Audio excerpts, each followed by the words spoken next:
समाधानम 26 के अंतर्गत आप सभी मित्रों का स्वागत। आज के इस समाधानम की शुरुआत में सीधे आपके प्रश्नों से ही कर रहा हूं, क्योंकि 3-4 प्रश्न एक साथ लेने हैं। एक प्रश्न सजल मिश्रा जी हैं कमलापुर सीतापुर से। उन्होंने पूछा है कि महाराज जी, हनुमान और पंचमुखी हनुमान में क्या अंतर है? दोनों एक ही हनुमान जी के नाम हैं। ये जो 5 मुखी हनुमान जी बनाए गए हैं, ये हनुमान जी के 5 कामों का प्रतीक है। हनुमान जी के पंचमुखों में एक उनका वाराह का मुख है, एक नरसिंह का मुख है, एक हयग्रीव का मुख है, गरुड़ का मुख है, एक बानर का मुख है। अब आप ध्यान देकर सुनो, ये जो 5 मुख है ना, ये उनके 5 कार्यों के प्रतीक है। बारह का मुख क्यों लगाया गया? 12 भगवान पाताल गए थे और हनुमान जी पाताल गए हैं। बंधु समेत जबे अहिरावण ले रघुनाथ पताल से धारो। तो हनुमान जी वहां जाके अहिरावण का वध किए थे, तो जो पाताल जाए वो 12 हो गया। हयग्रीव ने खोए हुए वेद वापस किए कराए थे। हनुमान जी खोई हुई सीता जी को वापस कराए, पता लगाए, तो हयग्रीव का इनका चेहरा एक हो गया। नरसिंह ने राक्षसों की छाती को चीरा था, हिरण्यकश्यप की छाती को। हनुमान जी भी राक्षसों की छाती को चीरे हैं, तो हयग्रीव नरसिंह का उनका मुख माना गया है। गरुड़ जी का मुख क्यों है? गरुड़ जी कहीं भी जा सकते हैं। हनुमान जी का भी एक स्वरूप है, वो कहीं भी जा सकते हैं, उनका गरुड़ का मुख है ये। और बानर माने होता है मालिक के इशारे पर नाचना। हनुमान जी के बारे में आप सब जानते हो, हनुमान जी भी राम जी के बानर हैं। और राम जी ने खुद कहा है, आज्ञा भंग कबहु नहीं कीन्ही, जहां पठये तहां जाई। हनुमान जी भी राम जी के इशारे पर नाचते हैं। तो इनके पंचमुख यही 5 कार्यों के प्रतीक हैं। बाकी हनुमान जी में और पंचमुखी हनुमान में कोई अंतर नहीं है। सजल जी का प्रश्न था। एक प्रश्न मैं ले रहा हूं जो 2 लोगों का सामूहिक प्रश्न है।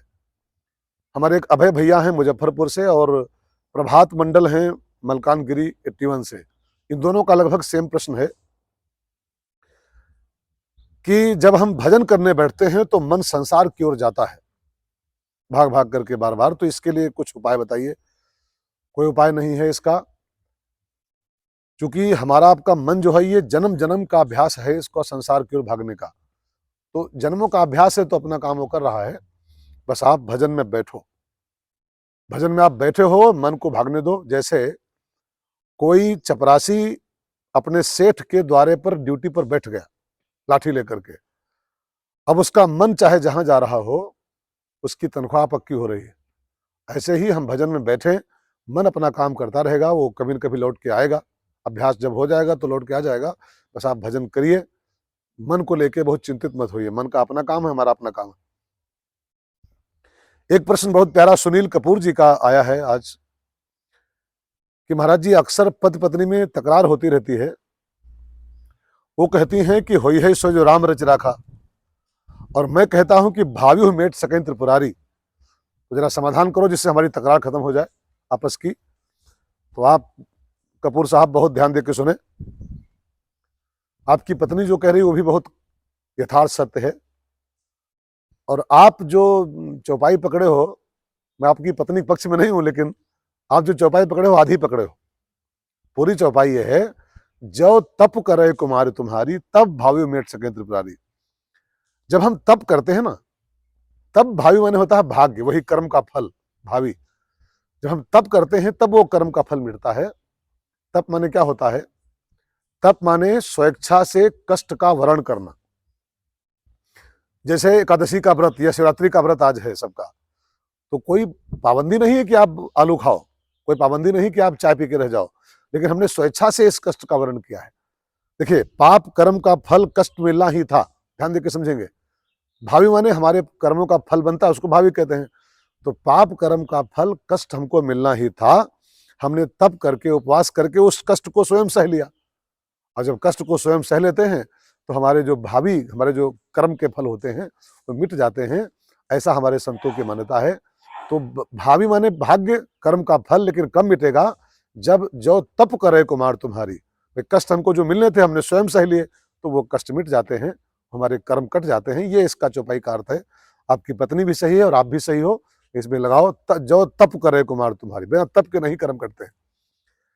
एक और प्रश्न ले रहा हूं फटाफट, दिलीप विश्वकर्मा जी का है। इन्होंने पूछा है कि महाराज जी, सारे संत कहते हैं कि भजन करो तो भवसागर से तर जाओगे, तो भवसागर से तरना माने क्या होता है? प्यारा सा प्रश्न है, बस अंतिम प्रश्न आज का।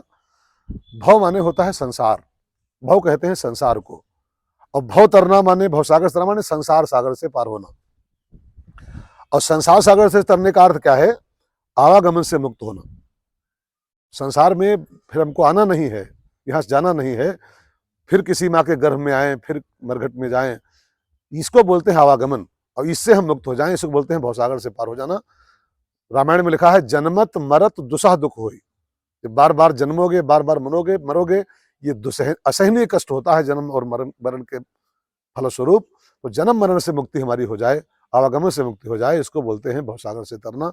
आज बहुत अच्छे अच्छे प्रश्न आपने पूछे, इसके लिए आपको बहुत सारी शुभकामनाएं, महाशिवरात्रि की शुभकामनाएं। और आप सभी के प्रश्नों के इंतजार में एक बार पुनः आप सबको शुभकामनाएं देते हुए प्रणाम। जय सिया राम।